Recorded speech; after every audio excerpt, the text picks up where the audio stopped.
Hello ACP రండి. ఏమిటి sir చేతులకు గ్లౌజులు వేశారు? ఎవరిని మర్డర్ చేయడానికి కాదులేండి. చేతి కట్టుంటే ప్రతివాడు ఏమిటిదని అడుగుతున్నాడు. చెప్పే ఓపిక లేక. ఏమిటి ఇలా వచ్చారు? ఒక చిన్న ప్రాబ్లం సార్. డబ్బు ఏమైనా కావాలా? మీ ఆశీస్సులు కావాలి. ఏ విషయంలో? నేను రాజమండ్రిలో పనిచేసే రోజుల్లో నా తమ్ముడు చంద్రం చెల్లెలు ప్రేమించుకున్నారట. వాళ్ళు కమిట్ అయిపోయారేమోనని నా డౌట్.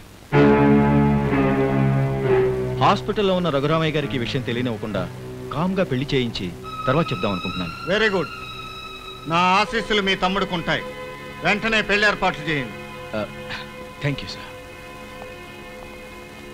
బాబు భజంత్రులు వాయించండి. పెళ్లి ఎరా ఎవరిని మోసం చేద్దామని పెళ్లి చేస్తున్నావు? అది కాదమ్మా. ఒక హంతకుడి చెల్లెలకిచ్చి పెళ్లి చేసి నా బిడ్డ జీవితం నాశనం చేద్దామనే?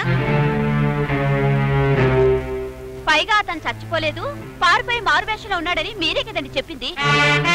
ఒక హంతకుడి చెల్లెలకి ఆశ్రయం ఇచ్చామని తెలిస్తే రేపు ఈ కుటుంబం ఏమైపోతుంది? ఆ అమ్మాయి భవిష్యత్ ఎక్కడ ఉంటుంది? నా బిడ్డ జీవితం ఏమైపోతుంది? రేయ్ రాజా, వాడి స్వార్థం కోసం నీ బ్రతుకు నాశనం చేయాలనుకుంటున్నాడు. నీకు అమ్మ మీద ఏ మాత్రం గౌరవం ఉన్నా ఆ పేట్ల మంచి దిగిరా. నీ వదిలిగా అత్తయ్య కోసం అర్థిస్తున్నాను. నువ్వు ఈ పెళ్లి చేసుకోవద్దు.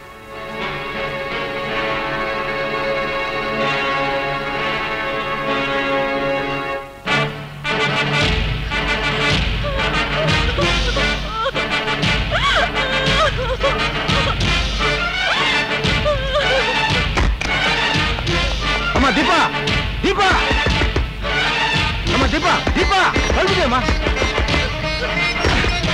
దీపా కలుపుదేమ్మా, దీపా, దీపా వద్దమ్మా, ఆపకండి ఏసీపీ గారు. సావమ్మా, ఉరేసుకుని చచ్చిపో. తాళిబొట్టు విసిరేసి పేట్ల మెంచి దిగిపోయిన ఇలాంటి అర్భకుణ్ణి ప్రేమించిన పాపానికి ఆత్మహత్య చేసుకోవటమే నీకు మంచిది. చావు.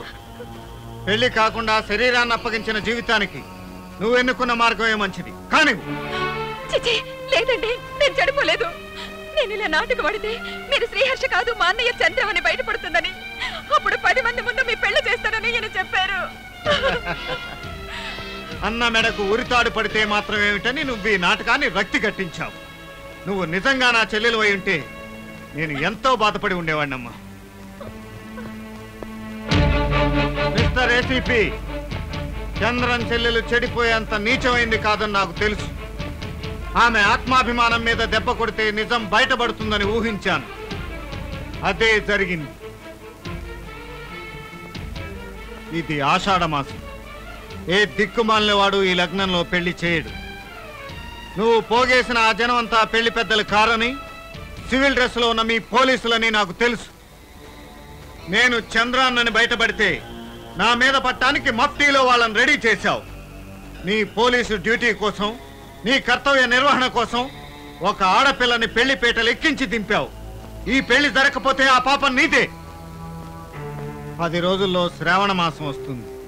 అప్పుడు ముహూర్తం పెట్టించి పెళ్లికి పిలువు. నిజంగా అక్షంతలు వేసి పెడతాను.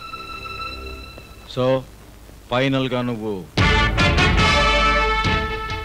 హర్ష, శ్రీహర్ష